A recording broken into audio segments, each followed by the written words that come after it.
แห่งธรรมะสเปเหระมาพบปะกับญาติกับโยมอันเป็นที่รักที่นับถืออีกเช่นเคยทักกันเป็นประจำทุกวันในเวลากันนี้และก็ทางสถานีวิทยุแห่งนี้30 นาทีโดยประมาณเถื่อก็เลยไปเหรอพ่องเถื่อก็จับเถื่อก็วิทย์เนาะธรรมดาอาตมาภาพตัวเจ้าวัดหนองตองห่างดงจังหวัดเชียงใหม่ต้องขออนุโมทนาขอบใจต่อญาติต่อโยมทุกท่านทุกคนที่ติดตามฟังรายการและให้กำลังอกกำลังใจแก่ทุกเจ้าโดยดีตลอดมาเรียกว่าเป็น FC ก็แล้วกันเนาะ เอาละโยมต่อไปเรามาปูชาพระรัตนตรัยก็มาสวดมนต์เพื่อเป็นมังคละเป็นมงคลต่อชีวิตของแต่ละท่านแต่ละคนขอด้วยความตั้งใจนะโยมนะยังก็ตามที่มีความตั้งใจเนี่ยตั้งใจทำตั้งใจตั้งใจจาตั้งใจคิดมันก็สำเร็จผลได้นะสำเร็จผลได้ต่อไปก็มาไหว้พระบูชาพระรัตนตรัยพร้อมๆกันไปอะระหังสัมมาสัมพุทโธภควาพุทธังภควันตังอภิวาเทมิกราบพระพุทธสวากขาโตภควตาธัมโมธัมมังนัมมัสสามิกราบพระธรรมสุปฏิปันโนภควโตสาวกสังโฆสังฆังนัมมามิกราบพระสงฆ์นะโมตัสสะภะคะวะโตอะระหะโตสัมมาสัมพุทธัสสะนะโมตัสสะภะคะวะโตอะระหะโตสัมมาสัมพุทธัสสะนะโมตัสสะภะคะวะโตอะระหะโตสัมมาสัมพุทธัสสะพุทธังสรณังคัจฉามิธัมมังสรณังคัจฉามิสังฆังสรณังคัจฉามิตุติยัมปิพุทธังสรณังคัจฉามิตุติยัมปิธัมมังสรณังคัจฉามิตุติยัมปิสังฆังสรณังคัจฉามิตติยัมปิพุทธังสรณังคัจฉามิตติยัมปิธัมมังสรณังคัจฉามิตติยัมปิสังฆังสรณังคัจฉามิอิติปิโสภะคะวะอะระหังสัมมาสัมพุทโธวิชชาจารณะสัมปันโนสุขโตโลกวิโทอนุตตรปุริสธัมมสารถิสัทธาเทวมนุษย์สานังพุทโธภควาติยันตุนิมิตังอวะมังคลัญจาโยจะมะนาโพสักขุนัสสะสัทโธปาปะคะโอตุสุปินังอากันตังพุทธานุภาเวนะวินาสเมนตุ ภะคะวะตาธัมโมสันติติโกอากาลิโกเอหิปัสสิโกโอปันนายิโกปัจจัตตังเวทิตาโพวินยูหิติยันตุนิมิตตังอวะมังคลัญจาโยจามนาโพสกุณัสสะสัทโธตัปปะคะโอโตสุปินังอากันตังธัมมานุภาเวนะวินาสเมนตุสุปฏิปันโนภะคะวะโตสาวกสังโฆอุชุปฏิปันโนภะคะวะโตสาวกสังโฆญาญาปฏิปันโนภะคะวะโตสาวกสังโฆสามิจิปฏิปันโนภะคะวะโตสาวกสังโฆยะติตังจัตตาริปุริสยุคานิอัตถปุริสปุคลาเอสะภะคะวะโตสาวกสังโฆอาหุโยบาหุนายโยทักขินายโยอัญชลิกะระนิโยอนุตตรังปุญญเขตังโลกัสสาติยันตุนิมิตตังอวะมังคลัญจาโยจามนาโพสกุณัสสะสัทโธปาปักขังโอโตสุปินังอากันตังสังฆานุภาเวนะเวนะสเมนตุโพชังโคสติสังฆาโตธัมมานังวิจโยตถาวิริยัมปิติปัสสติโพชังคาจัตตถาปะเรสัมมาทุเปกะโพชังคาสัตติเตสัพพัทธักษินามุนินาสัมมาตขาตาภาเวตาภาอุลิกตาสังวัตตันติอภิญญายานิพพานายาจะโพธิยาเอเตนะสัจจวัชเชนะโสทิเตโอตุสัพพทาเอกัสสมิงสัมมาเยนะโทมุขันลานัจจกัสสปังขิลาเนตุกิเตเตสวาโพชังเกสัตตะเทสัญเยเตจะตังอภินันติตวาโรกามุจจิงจุสัตมุจจิงสุตังคะเนเอเตนะสัจจวัชเชนะโสติเตโอตุสัพพทาเอกตาธัมมราชาปิเกลัญเยนะปิปิริโตจุนดาเตเรนะตัญเยวะปันนาเปตวานะสัทธรัง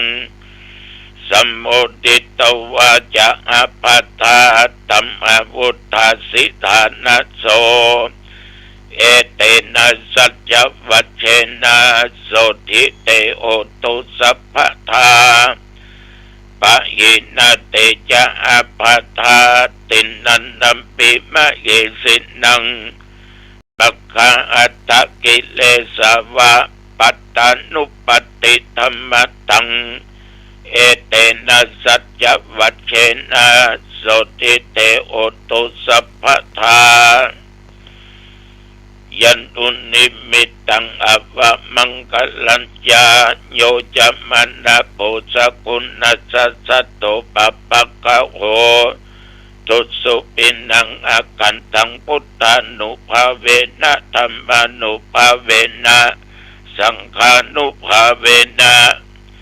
สักกัตตัวพุทธรัตนังโอสัตถังอุตตมังวัลลัง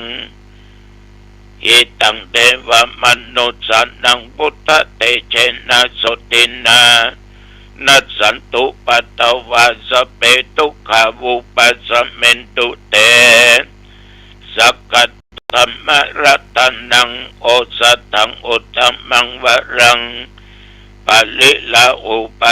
มันนังธรรมเตเชนะโสตินา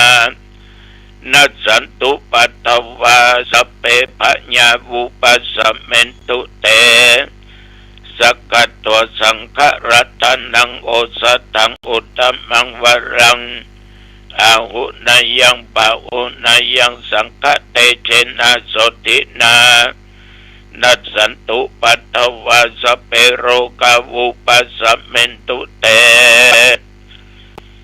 นัตติเมสรนังอัญญังพุทโธเมสรนังวรังเอเตนะสัจจวัชเชนะโหตุเตชยมังคลังนัตติเมสรนังอัญญังธัมโมเมสรนังวรังเอเตนะสัจจวัชเชนะโหตุเตชยมังคลังนัตติเมสรนังอัญญังสังโฆเมสรนังวรังเอเตนะสัจจวัชเชนะโหตุเตชยมังคลังสิริติเตมะเตเตโชชยสิทธิมะเอติมะอาคุณาปริมิตาปุญญาติการัสสะสัพพันตลายานิวรณะสัมมัตตัสสะภะคะวะโตอะระหะโตสัมมาสัมพุทธัสสะตวัตติสัมมาหะปุริสลักขณานุภาเวนะอสิตยานุพยัญชนะนุภาเวนะอตุตละสัตตมังคลานุภาเวนะฉัพพนะรังสิยานุภาเวนะเจตุมาลานุภาเวนะทัสสะปาลมิตานุภาเวนะทัสสะอุปปาลมิตานุภาเวนะทัสสะปาลมัตตาปาลมิตานุภาเวนะศีลสัมปติปัญญานุภาเวนะพุทธานุภาเวนะธัมมานุภาเวนะสังฆานุภาเวนะเตชะนุภาเวนะอิทธานุภาเวนะภาลานุภาเวนะยยะธัมมานุภาเวนะ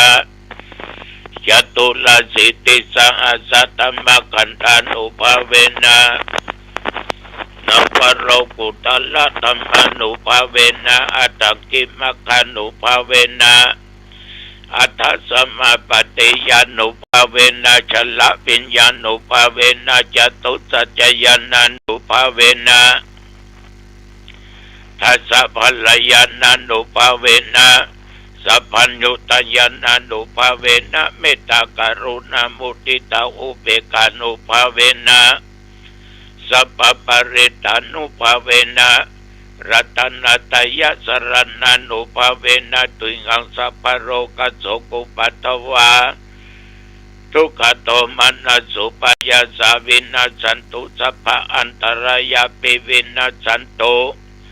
สัพพสังกัปปะตุงังสมิชันตุทิขายุตาตุงังโอตุสัตตวัสสะจิเวนะสัมมังกิโกโอตุสัพพทาอากาศภปัตวันนะภูมิกังกามังอสัมพุทธาอารักขกาเทวตาสัทธาตุมเหอนุรักขันตุภวัตุสัพพมังคลังรักขันตุสัพพเทวตาสัพพพุทธานุภาเวนะสัทธาโสติภวันตุเต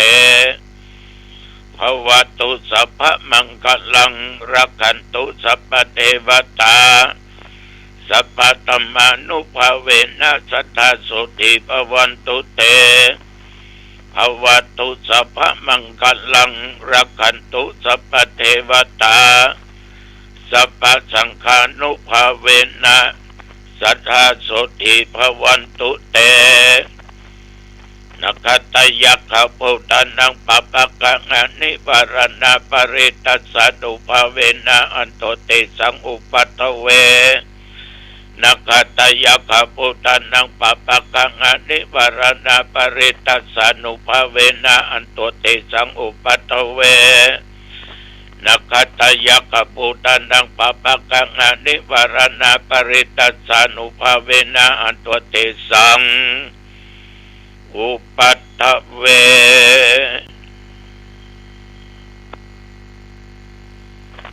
โดยบทพุทธานุภาพ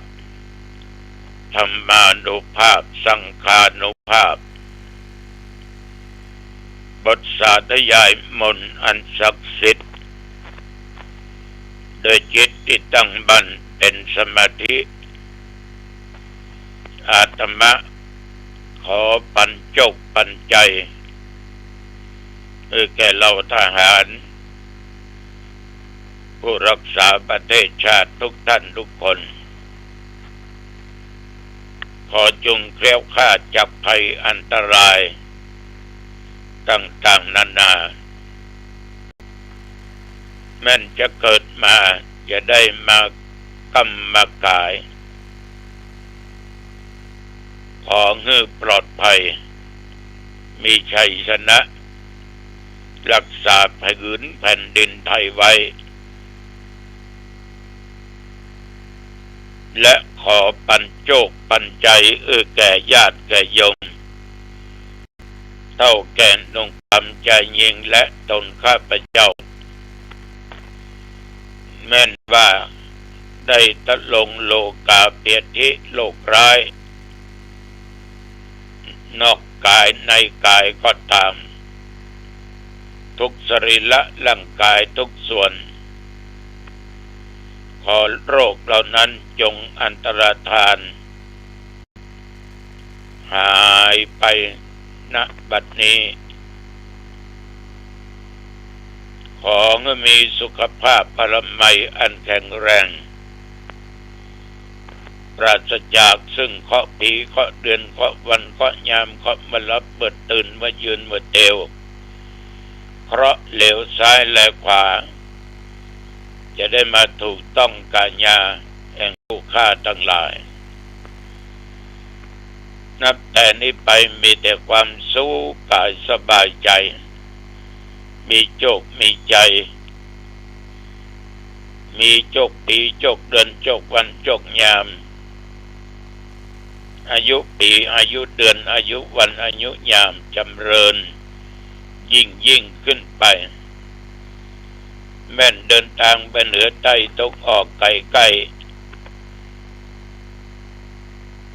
ขอแคล้วคลาดจากภัยพิบัติไปก็มีโชคและมีใจกับมาก็มีโชคมีใจกับมีสติและปัญญาจำเริญในกิจการงานในหน้าที่ต่างๆยิ่งขึ้นไปอายุวันโนสุขังปะหลังกรมอุตุได้ประกาศบอกตักเตือนระวังลมหนาวกำลังมา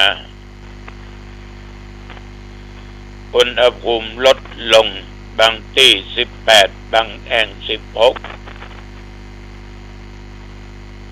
แต่ที่หนองตองนี้ปัจจุบันประเดี๋ยวนี้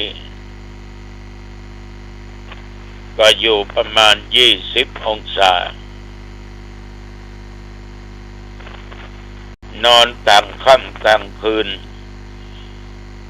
ก็ผ้าห่มเหียบผืนบางๆปกอมนอนหลับได้สบายญาติโยมนักตั้งแต่เมื่อตะวันวามาจนถึงปัจจุบันนี้อาตมะก็ไม่ได้ไปที่ไหนมาว่าเมื่อเจ้ามาว่าเหมือนว่าเมื่อบ่ายเมื่อแรงก็ดูตุเจ้าญาติโยมช่วยกันเทในลานวัดบางแห่งบางที่อันเก่ามันลุมันค่ำก็ปึ๊ดออกมาก็ซ่อมแซมมันไปก็ยังไม่เสร็จดีวันนี้ก็จะทำต่อ24 ชั่วโมงก็ผ่านมาด้วยดีญาติโยมท่านทั้งหลายชีวิตคนนั้นมีค่ามากเพราะการที่เราจะได้มาเกิดเป็นมนุษย์ มันก็ยากแสนยากเกิดเป็นสัตว์เดรัจฉานนี่ง่ายถ้าบุญบัดถึงเป็นมนุษย์เป็นเทพบุตรเป็นเทวดาเพราะสัตว์เดรัจฉานนั้นมีหลายชนิดหลายอย่างหลายพันขนาดที่อยู่ด้วยเฮาเนี่ยเพียงแต่ยุงบ่ได้ก็บ่ท้อนักไม่จะตายมดแมงต่างๆนั้นนะสัตว์มันมีนักฉะนั้นญาติโยมเราได้เกิดมาเป็นมนุษย์ก็นับว่าบุญซึ่งยังเป็นว่าอดีตชาติเราเนี่ยเป็นคนสร้างบุญสร้างกุศลรักษาศีลจึงได้เกิดมาชาตินี้เป็นมนุษย์ฉะนั้นท่านทั้งหลายในฐานะเป็นอุบาสกอุบาสิกาเรามีพระพุทธพระธรรมพระสงฆ์เป็นสรณะที่พึ่งมีศีลสมาธิปัญญาเป็นข้อปฏิบัติท่านทั้งหลายต้องเป็นอุบาสกอุบาสิกาที่ดีและชั้นนำเป็นแบบเป็นอย่างแก่คนรุ่นหลังประวันนี้ก็ได้กล่าวถึงเรื่องอุบาสกธรรม7 ข้อ 7 ประการญาติโยมฟังหน้าที่ของอุบาสกอุบาสิกา1ต้องมีศรัทธาเป็นศรัทธาที่มีความเชื่อแบบมีเหตุมีผลมีจิตใจมั่นในพระรัตนตรัยคือพระพุทธพระธรรมพระสงฆ์คือเชื่อสิ่งที่มีเหตุมีผลไม่ใช่เชื่อไปเรื่อยๆอย่างทุกวันนี้พุทธเอาทั้งหลายชาวพุทธเอาทั้งหลายเชื่อง่ายหลงง่ายเพิ่นจักไปทางใดชวนไปทางใดก็ไปหมดตำราตำลุนไปไหว้ไปหมู เอาเข้างูก็ไหว้ตะเยียนก็ไหว้ อันจอมปลวกแปลกหน่อยก็ยกมือไหว้ท่านทั้งหลายก็ไม่ได้ว่าอย่างกันเพราะมันเป็นสิทธิ์ของแต่ละบุคคลแต่พระพุทธเจ้าปั้นสอนเราเอาเหตุและเอาผลโยมก็ลองนึกดูดีๆเอาทำอย่างนั้นมาหมดแล้วไหว้สปะสเปดลืมไหว้พระพรหมในบ้านห่างไกลพระรัตนตรัยแล้วมันก็ช่วยอย่างได้พ้องฉะนั้นสู้ไหว้พระพรหมในบ้านบ่ได้นั่นก็คือพระบิดาพระมารดาพ่อแม่นั้นมีเมตตาธรรมต่อลูกมีความอักความอินดูต่อลูกห่วงใยลูกลูกจะกินลูกจะนอนลูกจะยะยังไปได้ไหนห่วงแต่ลูกท่านทั้งหลายเป็นสิ่งศักดิ์สิทธิ์เมตตาธรรมติดตามลูกไปทุกคนทุกแห่ง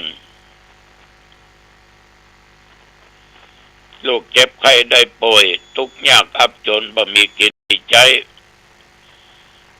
พ่อแม่บัลละบัดทิ้งดลบันดาลสิ่งเหล่านั้นเกิดมีเพราะมีความสงสารต่อลูกต่อเต้าทุกคนอาสาพระว่ากรุณา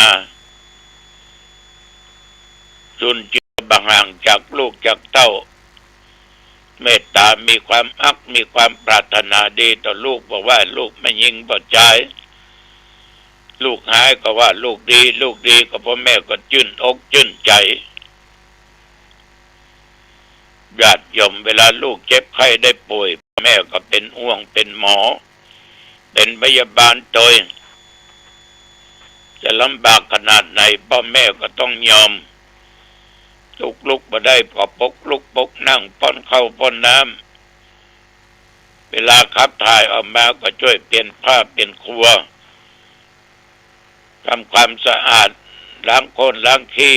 สเปดพ่อแม่ยอมทำได้หมดเพื่อลูก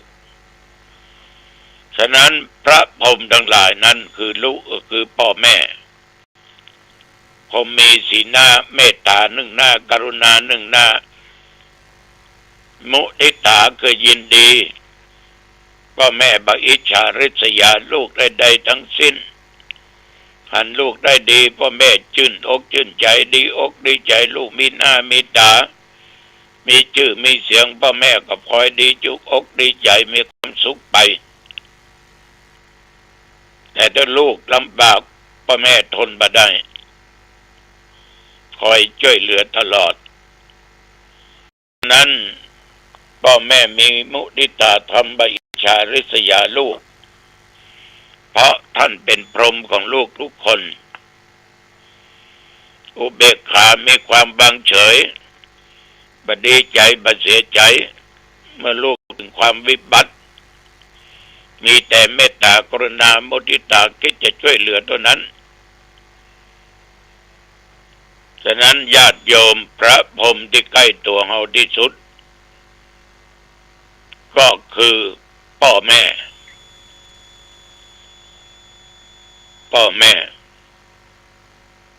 พระพรหมนี่ญาติโยมทั้งหลาย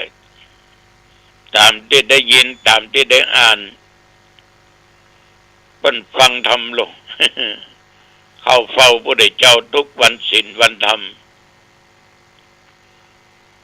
พระพรหมนี่จิตใจเพิ่นสูงฉะนั้นคนเราเนี่ยญาติโยมจะไปลืมไหว้พระพรหมที่อยู่ในบ้าน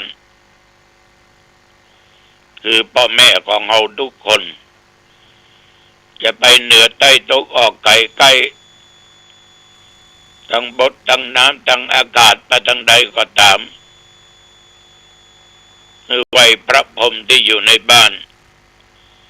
เกิดถึงพระพรหมที่อยู่ในบ้านเพราะเหตุใดท่านจะห่วงหาเมตตาเรา